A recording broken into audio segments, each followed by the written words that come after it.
Top of the morning to you. So it is currently 6:47 a.m. I just finished a news segment for Fox News.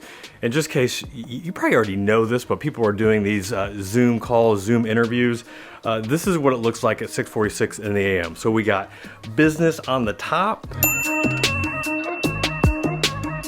And we got flip-flops, and these are actually thermal joggers on the bottom. So business class on top, party on the bottom, and that's how you roll when you're on Fox News. But they don't know that. Anyway, the whole segment was talking about an $18 burger, which, I mean, you gotta admit, that's gotta be one tasty burger. But after I was like doing the research and just preparing my notes, see this jumbled mess right here. When I started thinking about it, like, it's not really just paying $18 for a burger. This burger could actually cost you a whole lot more. In fact, it could cost you over almost $200. And I'm gonna share what that is in a second. But right now, I gotta go take my dogs out before they pee in my bedroom or my living room. My kids they gotta start school because we got remote learning. But I gotta go take care of that right now. And I come back and I'm gonna share with you what I'm talking about with this $18 burger really costing you $200. So stay tuned.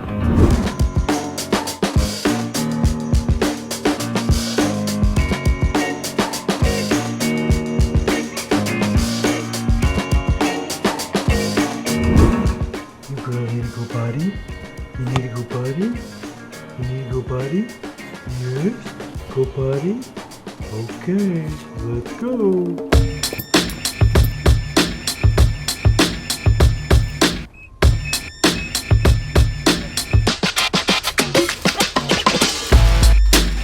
So the nature of this article, this was in the Wall Street Journal, and it was looking at delivery service apps, whether that be food delivery, groceries, and pretty fitting because I actually just pick up some groceries here at Kroger's. I do the click list typically, but we have used Instacart in the past. Anyway, going back to this article, looked at a cheeseburger from Shake Shack, which Shake Shack, I mean, they got a good burger. It ain't no In-N-Out burger, which is by far my most favorite burger of all time. And you gotta smash that like button if you agree. If you are a Five Guys burger, if you're a Whataburger, I don't know, we just can't be friends. Anyway, maybe we can. I'll learn how to accept that. Anyway, it looked at, I don't know what app it was looking at. I think it was using Caviar, which actually is an app I'm not familiar with. So this was looking at a Shake Shack burger in the San Francisco area. And it looked, basically it was, I believe, it had to be a double cheeseburger, unless single cheeseburgers are that much more expensive, which it possibly could be. But the burger itself was $8.99 on this app, which actually is the same price as the burger in the restaurant. So now I'm gonna have my editor put up this nice little graphic so that you can see the total cost of this burger. So the burger was $8.99, the tax was 76 cents, the delivery fee was $1.99, the recommended tip was $3.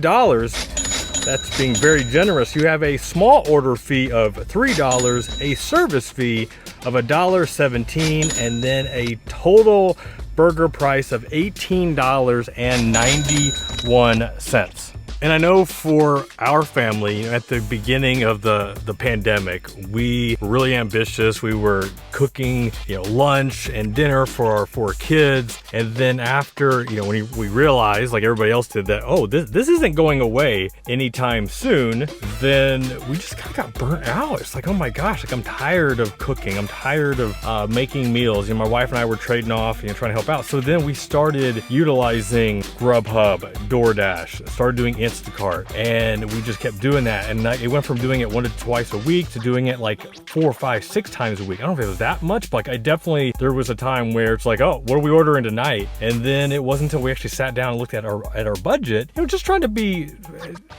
make good financial sense. We're like, oh my gosh, like we spent, it was several $1,000s in 1 month, like just on food. And I don't know if that included our groceries. So it was like a lot of money that we were shelling out, which, you know, I'm grateful that we have the financial means to do so. But the thing that I was recognizing was this expectation from my kids of like, oh, it's chicken tenders, Buffalo Wild Wings, burgers, steaks, whatever. Like they were just getting used to us having like all these meals. And I'm thinking, you know what, boys, like this isn't real life. I mean, it is kind of is, but like for you all, when you get older, unless you are a successful entrepreneur like your father, you're not gonna be able to do this. So I just felt like, you know, after talking to my wife, like we're not setting up our kids for success. So we decided to cut back. So instead of having Instacart delivered, you know, now we do click list. You know, go order online for convenience. My wife did that. I just happened to be had to run some errands today. Ran out, got the click list. So, you know, instead of paying I don't know, like whatever the delivery fee is plus the tip plus any processing fees, you know, click list, it's $4.99 to go pick it up, and then, you know, my kids will help us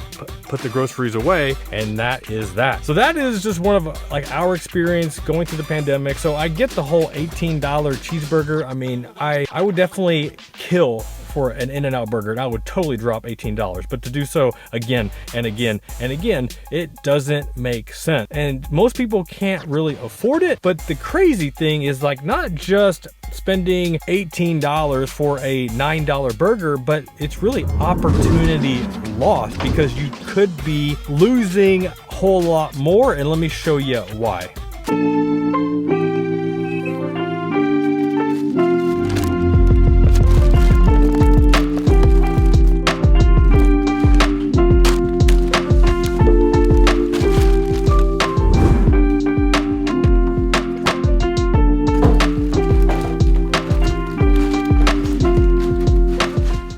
Got the groceries put away, started to record out there, but I've got 3 kids being homeschooled right now, remote learning. So my wife was like, you gotta go in your office. So anyway, I am here in my office and we're talking about this $18 cheeseburger, which really is costing you a whole lot more. And I think I threw out the number $199. And there's a few different ways you can look at this. And I think most people are familiar with the latte factor.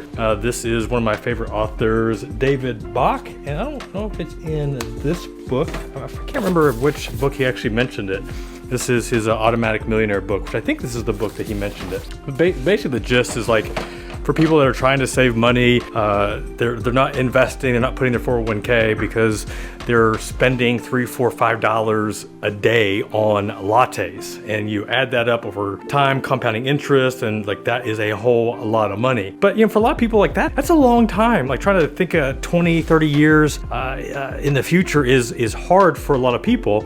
So let's kind of like just break this down here more short term. So I started thinking about, well, what if you would have invested $18? You would have bypassed the Shake Shack burger. I may allow if you would have chosen In-N-Out, but you know, it's Shake Shack. That was the example in the article. So what if you would have taken $18 and you would have bought a fractional share of Tesla stock back on January 1st, 2019? Like how much would you have? Well, here, I can actually show you. I found this calculator online, which actually shows you how much you could or would have. So this is showing, let me make sure I got the lighting here so you can see it. There we go. So we got buying 1 share back in January 2019. It was $332 a share. Current value right now is $36.75. Now with this calculator, I could not do a fractional share. So I'm figuring if you are investing $18 at a $332 share price, that is about 5%. You know, so you're buying 5%. So if you take 5% of that current value, because right now Tesla stock is what, 735 or 762 right now. So 5% of that $36.75, that means that instead of buying an $18 cheeseburger, if you would have bought Tesla stock, you would have over $200 today. But I mean, that is the truth. Like that is anytime that we are making a choice to purchase something that we often don't need, we are missing out on investment opportunities like this. I think I looked at Bitcoin, same time frame. Now back January 1st, 2019, I think Bitcoin was around 9,000 a share. Is that what you say? 9,000 for a coin. Right now, today, I think it just passed 35,000. Woohoo! So with the $18 cheeseburger example, I think you have about the same amount actually. But nonetheless, like, and now we're just talking about one cheeseburger. One cheeseburger. So what about if you are doing this every week? If you're and this is like kind of similar to the latte factor. You know, if you're buying an $18 cheeseburger or whatever it is, fill in the blank on whatever you are purchasing, that you, instead of putting that into something that's actually going to make you money, instead of buying an asset, all you're doing is buying something that, pardon my French, is just gonna come out on the back end, not gonna make you any money, it's not gonna pay you any dividends as it's coming out and going down the toilet. Sorry if that's too much TMI. But nonetheless, like that, and this is a testament of why so many people are broke. Not just broke financially, but they are broke in their thinking, because they just live for today, they want what they want, and they waste money on stupid stuff. Stop it. Get some help. And it's okay to waste your money every once in a while. Like, you gotta treat yourself. Like, you gotta sometimes just reward yourself for living in the moment. I mean, I get that, but I see, you know, we kind of fell in that trap where we were wasting a lot of money on food that really wasn't that good. I mean, that's the other thing, right? You have all this stuff that's delivered to you, and by the time it gets to you, like, it's not the same as getting in a restaurant, so it's cold. Who knows how many people have touched the thing, sneezed on it, wiped their boogers, or the hair fall into your food. I mean, anyway. Ew. Stop buying the $18 cheeseburger. Start investing into something, into the stock market, into Bitcoin, into yourself, whatever that means. Stop wasting your money on junk.